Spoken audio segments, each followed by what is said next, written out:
Masayang araw po, mga ka-PL. Abay, umiral na naman po ang pagiging ob-ob ni Larry Gadon. Sa kanyang interview sa PTV4, bago magtapos ang kanyang interview, mga kababayan, ay hiningan siya ng mensahe para sa ating mga kababayan. At sinabi nitong mama, yung mga nagsasabi daw na mga kababayan natin na naghihirap sila, haka-haka lang daw. Ha? Haka-haka lang gadon. Yung mga kababayan natin na nagkakalkal sa basura para makakuha ng pagpag, haka-haka lang. Yung mga kababayan natin na walang maibayad sa ospital kapag sila ay nagkasakit, haka-haka lang rin ba ang ating mga kababayan na nanlilimos para malamnan ang kanilang sikmura? At higit sa lahat, haka-haka lang rin ba na ang mga kabataan ngayon ay nagbebenta ng kanilang katawan, mapababae man o mapalalaki, para makapagtapos lang ng pag-aaral? Paano mo sabing haka-haka? Walang pinagkaiba sa tamang hinala. Ikaw talaga gadon. Nagpapatawa ka na naman. O ito ho ang video, mga kababayan. Panoorin po natin ang mga haka-haka ni gadon. Okay, pero bago ho tayo magsimula, magkikisuyo muna sa mga hindi pa po nakasubscribe. Baka naman, at pakiclick na rin po ang notification bell para updated po kayo sa lahat ng upload. At huwag niyo pong kalimutan, palike na rin po ang video para haka-haka lang ang lahat. Okay, eto talaga si Badon. Haka-haka mo rin gadon eh. Grabe ka maghaka-haka. Haka-haka o tamang hinala. Nangangayat ka na gadon. Nagdududa na ako sa'yo. Masayos ka. Kumain ka. Nakaka-ob-ob. Ang nagpapalipas ng kain. O eto na. Okay. Maraming salamat po, Secretary. Mensahe niyo na lang po sa ating mga kababayan na nakatutok po sa ating programa ngayon. Yeah, sana ang ating mga kababayan ay patuloy na suportahan ang Marcos administration sapagkat sa totoo lang, yung mga nagsasabi na napakahirap ng buhay, sila lang nagsasabi niya, haka-haka lang nila yan. Pero ang katotohanan, Bobo! Maliwanag ikaw, Bobo! Putang ina mo ka! Ha? Ginang ina mo! magpunta ka sa mga mall, punong-puno. Ibig sabihin, mataas ang purchasing power ng mga tao. Pumunta ka kahit sa mga probinsya, yung mga branches ng mga fast food, Jollibee, McDonald's, punong-puno. No? Ibig sabihin, mataas ang purchasing power ng mga Pilipino. Lumabas ka ng kalsada, napakaraming mga bagong kotse, nakapaka-traffic. Anong ibig sabihin yan? Maraming nakakabili ng kotse, maraming nakakabili ng sasakyan, which means maganda ang ekonomiya. So yung mga nagsasabi na hindi maganda yung pamamalakad ng administrasyon, ano yan, mga dati nang naninira yan. Kaya huwag kayong maniwala sa kanila.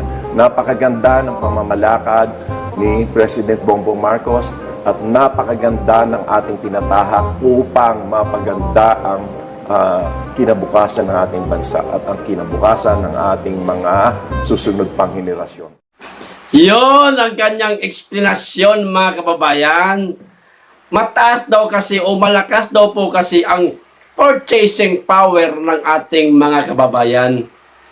Gadon, sige, isang tabi na lang natin tong ating mga kababayan na namamalimos na sa mga squatters area, walang maipambili ng bahay at lupa kasi nga hirap sila sa buhay.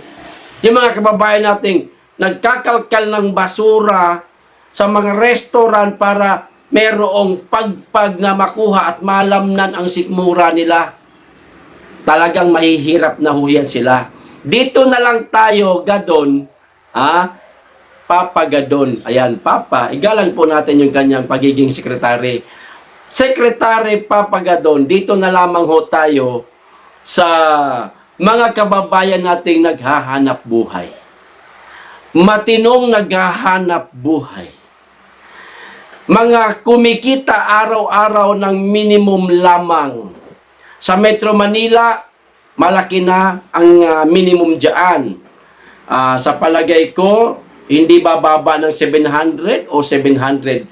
Paki-comment na lamang po kung magkano. Kasi dito sa amin, nasa 420 yata, mga kababayan, ang kinikita.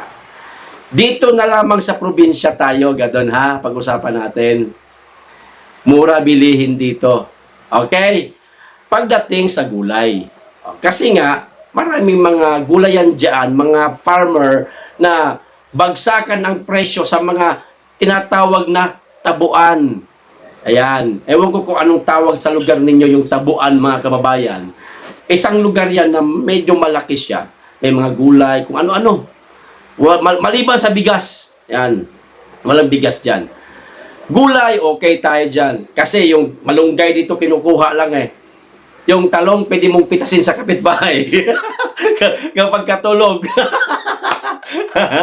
Okra, pwede mong utusan mo yung... Prekuha ka ng 3 okra. Joke lang. Yung 420, kada araw na kinikita ng aming mga kababayan dito sa probinsya Gadon, sapat lang, minsan nga kulang pa. O madalas talagang kulang pa.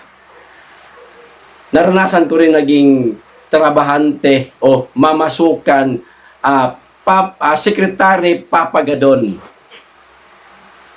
Eto, kwento ko. Minsan, naiuwi ko sa pamilya ko, 500 o 1,000. Bakit? Nakapag cash advance ako doon sa kumpanya, dididak man yan. Pero pang mga deduction ng kung ano, SS, PhilHealth, Pag-ibig, kaya ang natitira sa akin, 500, 1,000. Paano ko pagkakasahin yan? 15 days. May mga estudyante ako. Walang trabaho, asawa ko. Ako lang inaasahan kasi mga anak ko, baby pa yung isa.